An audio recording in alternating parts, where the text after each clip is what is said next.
What's up, guys? This is Coach Grant with First Down Training, and today we're going to be going over a press release that I think all wide receivers need to add to their tool belt and be able to use on the field. We're going to be going over different variations of the press release. We're going to be talking about when to use it, the exact technique behind it, pro examples of guys like Justin Jefferson, Tank Dell using this release, so I hope it helps you guys out and it will definitely give you a ton of value. Now, before we get into this video, guys, we are going to be coming out to 15 states across the country for 2-day-long QB and wide receiver camps. So if you guys would like some more information on how you can sign up for those camps, check out that very first link in the description below. We're going to be coming out to San Francisco, Miami, Las Vegas, Charlotte, North Carolina, Portland, Oregon. Then we'll be heading out to Dallas, Nashville, Chicago, Buffalo, New York, Atlanta, Houston, Philadelphia, Pennsylvania, Detroit, Boise, Idaho, and Los Angeles, California. So again, fellas, if you would like the information on how you can sign up for those camps, check out that very first link in the description below. Let's get into this video. All right, guys, today we're going to be going over a wide receiver press release that all wide receivers need to know. So this press release is going to be called a split release. So we're going to be talking about the basic mechanics of a split release, and then we're going to be talking about different variations of the split release that progressively will get more advanced that you guys can add to your tool belt. We're going to talk about when to use it, certain situations to use it, and obviously the technique behind the variations in this release. So obviously split release is exactly how it sounds. I'm going to show this example of Justin Jefferson using this release, then we'll break it down. So he comes off, does this split release, freezes the DB, and is able to cross his face in the red zone, which is something a DB never wants to happen, and win on this like drag route, right? So let's talk about it. So a split release, like I said, is exactly how it sounds. What you're going to do is you're going to take your front foot and you are going to step out, and you're going to take your back foot and step up. You are not going to step outward with both feet because that will cause your feet to be too wide and make you lose explosion. So let's watch what Jefferson does here. Watch this front foot. See how it stays at the same level and it steps out? Back foot literally just goes straight up. So you are coming to balance, as I would say. So what do I mean by coming to balance? I mean that both feet are making contact with the grass at the exact same time. Now, why is that important? Why do we need to do that? Number one, that puts us in a balanced position. A lot of times with this split release, guys don't understand that both feet need to hit at the same time. So they almost do it like a crossover, like to where this foot will hit, they'll go left, right. And it's almost like a crossover move. But when you come to balance like this, not only are you in a balanced position, but it's a way to freeze the DB. That's like the hesitation element of this release. Because this is a form of a hezi release. There are different types of releases, right? You got the faster pace releases where you come out of your stance, give a quick jab, you give a quick 1-2, you give a quick outside jab, right? But this is more of like kind of a quick release that you could still freeze a DB and get a read on him. So another reason why I like coming to balance, right? There's three reasons.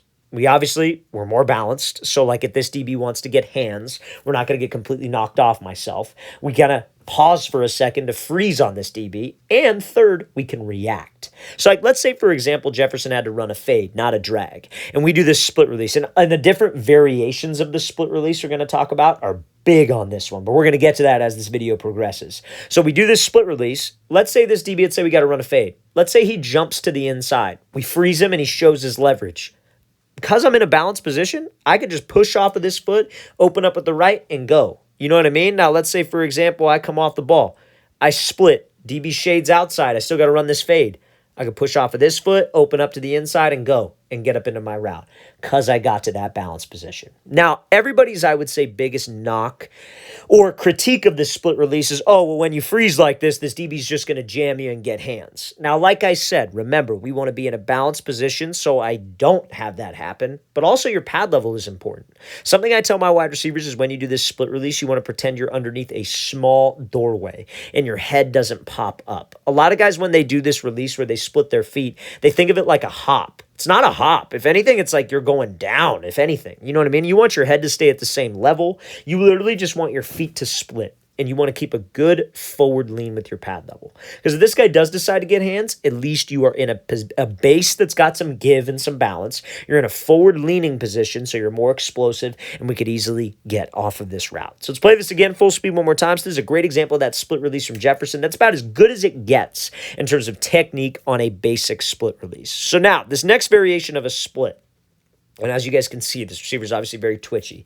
This is going to be something called a kick step split release. Now, you might notice that this wide receiver has his stance switched. I wouldn't worry too much about that, just because you could do this from like a more traditional stance where your inside foot is up. For those of you that didn't know, like the reason why offenses will do this is usually for like timing. So like, let's say for example, you had like on the outside, like a quick like bang 8 post, or maybe like a deeper slant, and you wanted your slot to run a 2-step slant instead of a 1-step slant. You have him line up like this so he could go 1 and then break off of his second foot, which would be his outside foot. So it's a way for him to gain more ground. Or you do it to kind of throw off this DB, because you could do different releases that are a little bit more creative out of a stance switch. So, but this one you could use in either way. So a kick step is something that you use with your back foot to create some energy. It's for explosion. It's for quickness off the ball. It's for you to get a little bit more activity with your hips to just force a reaction out of this DB. Quickness off the ball is always a great way to get a DB to kind of like overreact, if I may. So let's play this thing full speed, then we'll break it down. So he kicks, then he goes into the split. So it's the same type of split. There's just something obviously a little bit different about this. And this one is obviously a little bit more violent, quick, aggressive than the last example we saw from Justin Jefferson, who is probably one of the best route runners in the game right now. So this is a great example. And this is a guy who just plays in college currently. So when he does this move, you see how he kicks behind. That's just, honestly, guys, it's just creating momentum. I love the kick step for guys. Like, so like, let's say you're lined up. Like, let's say you're the outside receiver here. You got a DB who's inside shade. You could kick step and go right into like a speed release, because that kick step, it kind of gives a little extra hip movement, but it also loads you up. It also loads you up to explode to the outside. So when you add this to a split release and then you come to balance at the same time, and again, he might be a little bit wide with his feet, but you kick, then split. That split, when you come to balance, is going to have so much more quickness. You're going to be able to get to this balance position a little bit faster at a quicker tempo. See how he's got a good pad level. See how both feet are making contact with the ground at the exact same time. That's what we want to do. So a kick step split release is something that you guys can add to your tool belt if you want to get a little more creative with the split and get a little bit more explosion with it. So something I could also tell you that you can add is you could also throw a jab with your split release. So like, let's say, for example, you got a DB who's inside shade. You do this like split release. Like, you could honestly, fellas, like go to this balance position and take a quick jab step inside. Or let's say he's outside shade. You could take a quick jab step outside. It's because you're in that position of both cleats are in the grass, coming to balance. So that's why this is so important. But kick step split release, fellas, one of the best split release variations that you guys can use to get a little bit more power off the ball and a little more quickness. All right, so this is an example here of Tank Dell using a kind of a crossover skip into a split release. So this is a very advanced version of this. Again, you notice the stance switch. The quarterback is to the inside. You could use this if your inside foot was up as well. You would just do this crossover step with your left foot and then get into a split release. So let's play this full speed, and then we'll talk about why he decides to use this and then how you guys can use this on your own. So let's play it full speed. So he comes off, a little kick step, hezzy step, right into this split release, and then is able to separate at the top of the route. So let's talk about this, right? Why do you think he does this step? Why not just do a split release? And it's because this DB has got some distance from us, right? So, and name of the game, like let's break it down in like simple terms. Like, you see how he comes off the ball and this DB's like, let's say he's 2 yards away. Let's say we got to run a fade, right? I'll draw it like right next to the screen. So let's say we're here, DB's off 2 yards away. Like, and you got to go run that fade ball. If you just come up and give a quick move inside, DB jumps, you still got to get outside. So what can he do because there's a gap of space? He could cut you off to the angle, right? And then force you to that sideline. So what you want to do in this situation here, when you have that, is you want to close the distance and bring that line of scrimmage to him and then give him your move so I could get right past him and be able to stack or get skinny on the route. So if you like the split release so much, and that's one of your best releases, this is something you can do that if the DB takes that, like if he backs up off the line of scrimmage, this like kind of kick step, hezzy or crossover step, hezzy step, if you will, is a way for you to close the distance with him and bring that split release or that line of scrimmage to him. So again, you step with your back foot over your front foot. So in this case, again, if your right foot was up first, you would take that left foot, step across, and then do the split. So in this case, he steps with the right foot, closing distance, attacking the DB, then he splits. And again, look what happens. Is he a little bit wide? Yeah, I would say so. I mean, I again, like there's so much twitch and so much quickness here that you can't even tell unless you slow it way down how wide he is. But if I'm coaching up a receiver, I'm probably not going to recommend that he gets this wide just because a lot of people don't have that natural quickness, speed, explosion that Tank Dell has, so they may not be as explosive from this position. I never like being outside of our frame, right? But you see when he splits, both feet make contact.